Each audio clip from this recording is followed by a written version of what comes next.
Treasury Committee, as had been mooted, but to the jungle. Yes, Matt Hancock said that his appearance on I'm a Celebrity, Get Me Out of Here will be a way to reach the politically disengaged, adding that he hopes to show the human side of MPs. Downing Street, however, said last night that MPs should be working hard in Parliament or their constituencies at such a difficult time, and have suspended the whip.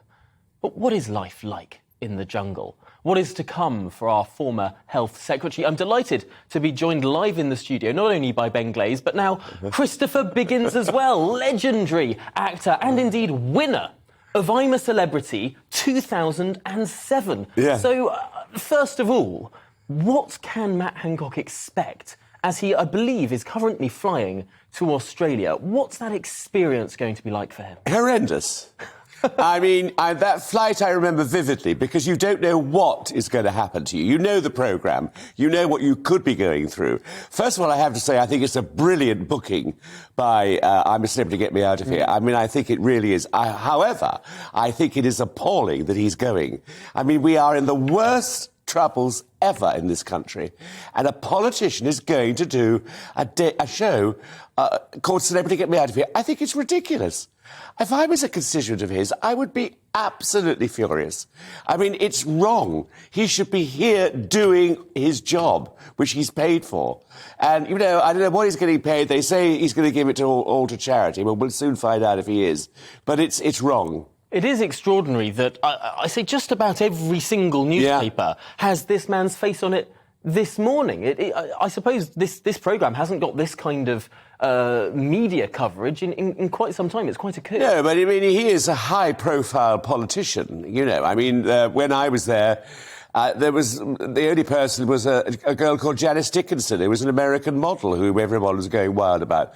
But it's a great show. I mean, it really is. I mean, I loved every single moment of it, and it is life-changing. And perhaps it will change his life. And we're all expecting that Matt Hancock will have to perform some pretty disgusting challenges. Oh, I hope so.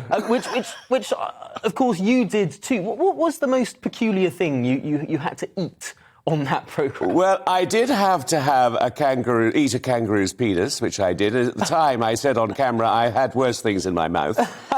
And then I had What's that? Is that some sort of turtle? No. I think that could... Oh, do you know, I don't know what that is. But I did have it's to have... It's probably better not to think about it. No, it is. But I did have to have a kangaroo's ball, and I bit into it, and all this liquid erupted in my mouth, and that went down. Then I had to chew the sack, and then 9 months later I gave birth to a Joey. So but it is extraordinary. I slept the best I've ever slept in my life. Which was extraordinary because you're out in the open. There's those terrible storms over in Australia at the moment, so he'll probably get wet, wetter than he is already.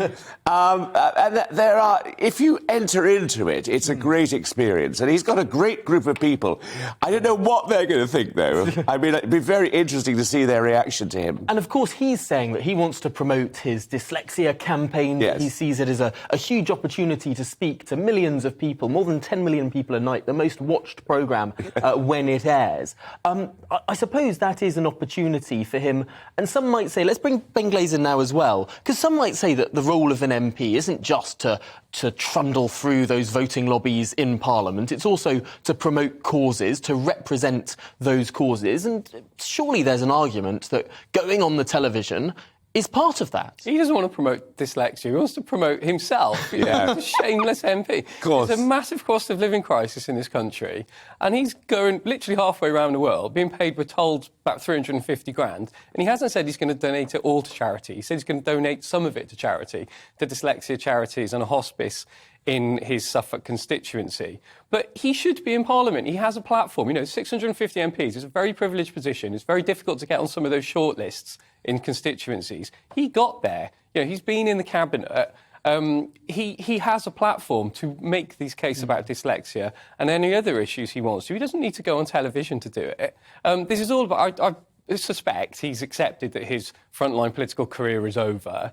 There's this cringing picture of Rishi Sunak when he arrived at Conservative campaign headquarters. Ignoring him. Yeah, and various supporters are going and hugging Rishi Sunak, and Rishi Sunak sees him and blanks him. Yeah. And at that point, I think Matt Hancock realises he's not got a seat at the top table. And he said that ITV had come from a couple of times over the summer and he'd rebuffed them. Well, I suspect, realising that he's not going to get a cabinet job, he rang them. Perhaps ITV upped their offer as well. And then he thought, you know what, I'm going to get on that plane.